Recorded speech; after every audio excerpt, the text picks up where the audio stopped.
Toyota making the case that trying to quickly shift entirely to battery electric vehicles not only isn't feasible, but won't deliver the intended emissions reduction effect. What's the basis of this argument? This is going to rub some people the wrong way. Is Toyota right in not jumping into the EV bandwagon? Akio Toyoda, who led Toyota as CEO for 13 years and now serves as chairman, thinks they're on the right path. Why are they obsessed with this idea? Toyota believes that battery electric vehicles aren't the ultimate solution. Despite all the efforts in the auto industry to promote electric cars, he says that they'll only ever make up at most 30% of the market. But some markets have already surpassed this percentage, and some by a lot. Last month, Akio Toyoda spoke to the media in Tokyo about Toyota's manufacturing plans and the global electric vehicle market. Toyota said that the real enemy is CO2 and suggested a multipathway approach that doesn't rely on just one type of engine. He said that customers, not regulation or politics, should decide which path to take.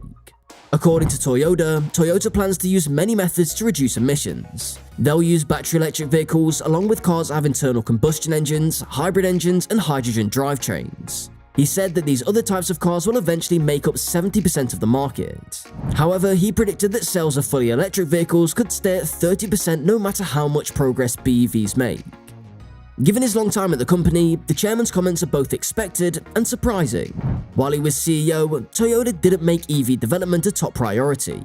He thought battery-powered cars were too complex and not popular with customers. Instead, he invested heavily in hybrid and hydrogen vehicles. Some industry leaders agreed with him, but this view lost popularity as companies like Tesla kept breaking records with EV sales. As more EV competitors entered the market, and Toyota delayed releasing its own fully electric car, pressure grew for a change in direction. This led to Toyota being replaced by Koji Sato in early 2023. Since becoming CEO, Sato has pushed forward with Toyota's electrification plans, but still values hydrogen and hybrid vehicles. It's not surprising that Toyota still has a negative opinion about the future of EVs. Toyota's strong remarks are even more surprising considering some countries, especially in Scandinavia, have EV market shares above 30%. For example, Norway is at 80%, Iceland at 41%, and Sweden at 32%. In China, EVs make up 24% of sales, and it's expected to surpass 30% by the end of 2024.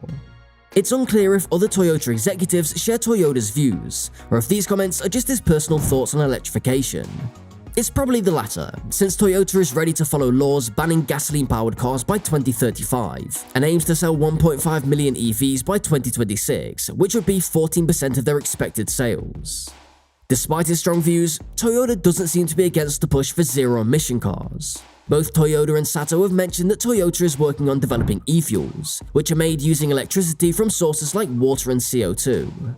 During his media conference, Toyota said that Japan is the only developed country to reduce CO emissions by 23%. This success is mainly because Japan is using more hybrid vehicles. Just over a year ago, Toyota seemed to admit that it had fallen behind on electric vehicles, so Akio Toyoda stepped down, calling himself old-fashioned and not fit to lead the company through the electric revolution. Since then, Toyota has not fully embraced an all-electric future. Instead, it's focused on its popular hybrid cars, even though they usually produce more pollution than EVs. Auto experts say Toyota's slow move towards EVs was not a mistake, but a planned strategy to meet consumer demand. While EV sales are growing, issues like high costs, limited battery range, and few charging stations are slowing down demand. Toyota's choice to prioritize hybrids has been very successful. The company sold 11.2 million cars last year, more than any other automaker. 1/3 of these were hybrids, while less than 1% were EVs. Toyota has been lobbying governments to keep hybrids on the roads for many years. In important markets like the US, Toyota is strongly opposing moves to make EVs the main focus of clean energy transportation. Toyota shares the goal of reducing carbon emissions as much and as quickly as possible. However, the company has been very critical of President Joe Biden's EV policies, especially the proposed rule that would require up to 2/3 of new car sales to be EVs by the start of the next decade. Some experts believe Toyota's actions are slowing down the EV industry, and this could have serious effects on global warming. Road transportation is responsible for around 25% of global carbon pollution. As the industry leader, Toyota's decisions can influence its rivals. If Toyota had adopted EVs sooner, it would have encouraged other companies to do the same, said Daniel Sperling, founding director of the Institute of Transportation Studies at the University of California. As other automakers reconsider their EV investments, people are now focusing on what the future holds for EVs and hybrids. Those concerned about the climate crisis are asking a bigger question. What does this mean for the planet? To understand how much pollution a car creates, we need to consider its entire life cycle, not just the emissions from driving it, but also the pollution from making it and delivering it to the dealership. Gas-powered cars, hybrids and EVs all produce the same amount of pollution during manufacturing, except when it comes to the battery. Fully electric cars need larger batteries made from materials that require a lot of mining. This makes them 40% dirtier to produce than hybrid and gas-powered cars, according to one study. However, the overall picture changes when we look at the car's entire life cycle. Gas-powered cars are the cleanest to make, but the dirtiest to drive because of high tailpipe emissions. EVs might be the most polluting to manufacture, but they emit the least amount of carbon over their lifetimes, 40% less than gas-powered cars. Another study shows that after about 2 years, the pollution saved by driving an EV makes up for the pollution from making it. Hybrids fall somewhere in the middle.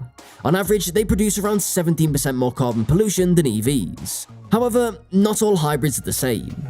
A pure hybrid runs on gasoline and stores extra energy from the brakes and sometimes from the gas engine, making it more fuel efficient than regular cars. Plug-in hybrids offer the best of both worlds. They have the reliability and range of a gas car, but with less pollution and fuel use, and they're more affordable than EVs. Plug-in hybrids have batteries like EVs and can usually drive 20 to 40 miles on electricity. After the battery's used up, they switch to using gasoline like a regular hybrid. Some plug-in hybrids are nearly as good as EVs in terms of overall pollution.